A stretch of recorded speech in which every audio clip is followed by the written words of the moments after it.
Tout le monde pour la réalisation de cette bûche, de cette magnifique bûche bien légère, bien onctueuse, il va nous falloir les ingrédients suivants. 4 œufs respectifs, partez sur des gros œufs, on part sur une génoise, il est préférable de partir sur des gros œufs. 1/4 de verre à thé d'huile de tournesol, pratiquement un verre, on va aller dans extrêmement la rigueur. 3/4 de verre à thé de sucre semoule. 3/4 de verre à thé de sucre semoule. Il va nous falloir, on va aromatiser par un sachet de sucre vanillé. Vous pouvez râper du citron ou presser du citron. Il va nous falloir un sachet de levure pâtissière accompagné de ce magnifique verre à thé de farine et accompagné de la moitié d'un verre à thé de farine. Les condiments, on va tous les rassembler, on va bien tamiser la farine et on va bien préparer cette pâte. On va partir sur une préparation de génoise légère, onctueuse. Moi, j'aime bien personnellement diviser le blanc du jaune, simplement par rapport à la légèreté de la préparation de la génoise, de la pâte, au résultat final. C'est pour ça que j'aime bien travailler d'abord ma meringue et ensuite travailler la meringue et les jaunes d'œufs. De toute façon, je vous ai donné plusieurs recettes de génoise. À vous de choisir. Tout va. Mais c'est mieux quand on sépare. Je viens récupérer mes 2 bols. Je viens séparer comme je vous ai expliqué. Pour moi, le résultat que j'ai pu en conclure d'après toutes les recettes que j'ai pu reproduire, c'est que en séparant le blanc du jaune et en montant tranquillement sa meringue, on a un résultat mais vraiment de taille. Mais vraiment de taille. Il n'y a rien à dire. On a vraiment une génoise qui se décolle facilement du papier cuisson, qui ne s'effrite pas, qui ne se casse absolument pas. Et quand on laisse la bûche au frigidaire de 1 jour, voire 2 jours, mais c'est juste magnifique au niveau du goût. Voilà, donc là, je vais tranquillement monter ma meringue. Blanc d'œuf, donc une petite pincée de sel, et le verre à thé de sucre semoule, on va y incorporer ça progressivement, on va faire ça en neige, progressivement jusqu'à obtention complète d'une belle meringue. Et bien sûr, je viendrai y incorporer mes jaunes d'œufs. Je vous laisse regarder tranquillement la préparation, je vous reprends dans quelques instants.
J'ai incorporé progressivement. Je vous ai bien montré l'évolution des choses avec le verre à thé. Je viens aromatiser. Voilà, sucre vanillé. Vous pouvez aromatiser à votre guise par de l'arôme citron. Tout à l'heure, j'avais dit jus de citron. Je me suis trompée. C'est de l'arôme citron. Ou vous pouvez même râper un citron. Il n'y a pas de souci. Aromatiser à votre guise. Tant que vous aromatisez, vous donnez du goût à votre génoise. Tout est al dente. Alors, là, tranquillement, notre meringue va se confectionner. Je vais incorporer progressivement un par un les jaunes d'œufs. Je vais laisser battre environ 5 minutes, pas plus. Ne tuez pas vos condiments, gardez vraiment la recette, suivez vraiment la recette. Et ensuite, on va venir préparer cette magnifique génoise. Cette magnifique génoise, je cherche la légèreté, je cherche l'onctuosité, excusez-moi.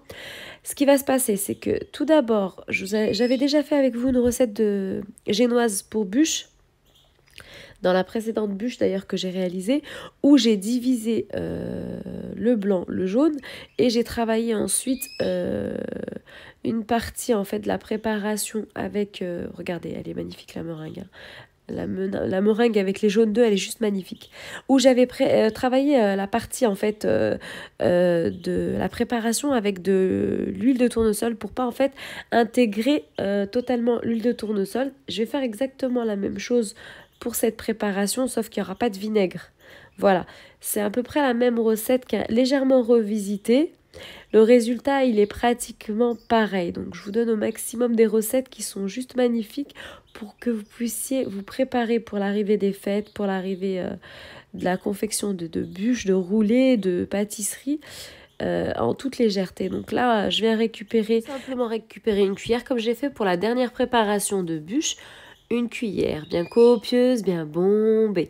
2 cuillères bien copieuses, bien bombées. Et 3 cuillères bien copieuses, bien bombées. La même recette que la dernière fois, sauf que je revisite. J'enlève le vinaigre. Et au niveau des condiments, c'est pas tout à fait... Elle est revisitée. J'y ajoute bien sûr l'huile de tournesol. Je vais venir travailler mon huile de tournesol. Cette préparation, on va la travailler comme si on faisait une mayonnaise. On va voir l'évolution de cette préparation comme si on faisait de la mayonnaise. Vous prenez votre temps, 5 minutes de votre temps, et vous allez avoir un mélange homogène, compact. L'huile n'apparaîtra plus. Et voilà, on va enfourner à 180 degrés une dizaine de minutes. Je vous propose aujourd'hui une crème au citron. Il va nous falloir un verre à thé respectif de citron, soit 3 citrons.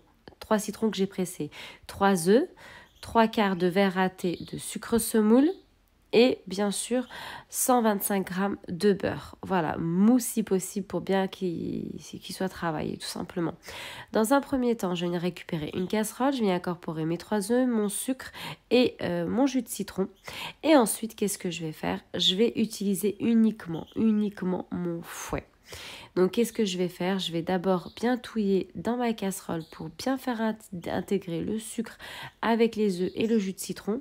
Je porte sur le feu. Dès que je vois que ça s'épaissit légèrement, j'y incorpore mon beurre et j'ai ma crème au citron.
Comme ceci, donc on va aller sur le feu, on va commencer à touiller, bien mélanger. On va touiller pendant environ 3 minutes, hein. J'insiste, 3 minutes, bien mélanger, hein. 3 minutes, hein, facile, hein. Et on y incorporera du beurre, hein, voilà. Et bien sûr, on aura bien entendu notre crème au citron. La génoise, elle est ici, elle est juste magnifique, hein. Sponge, légère, qui se craque pas, qui s'effrite pas. Le résultat adéquat. Alors, moi... Aujourd'hui pour cette bûche, donc j'ai pris de la crème au citron, j'ai préparé une crème chantilly saveur fraise. Voilà, donc là je vais bien égaliser les contours, bien ajuster la génoise pour que ce soit partout équitable. Et je vais venir garnir à l'intérieur ma génoise et je vais la rouler et je vais la garnir à ma façon. Je vais utiliser aussi la pâte à sucre, je vais vous laisser apprécier. Je vous ai tout montré sur la vidéo. J'ai fait un effet un peu spécial. Voilà, vous avez une bûche Made by Choum Choum. Hein. Voilà, je vous laisse tranquillement l'apprécier. Je vous montre comment j'ai confectionné les petites fleurs au-dessus de la bûche. J'ai peint, vous m'avez déjà vu peindre à plusieurs reprises avec bien sûr tout ce qui peut être comestible.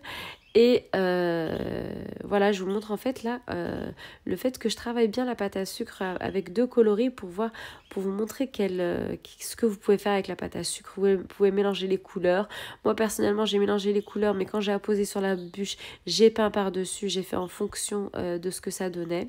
Chacun y garnit à sa guise. Je vous laisse apprécier cette vidéo et je vous donne rendez-vous pour une vidéo encore plus pétillante. Salam alaikum!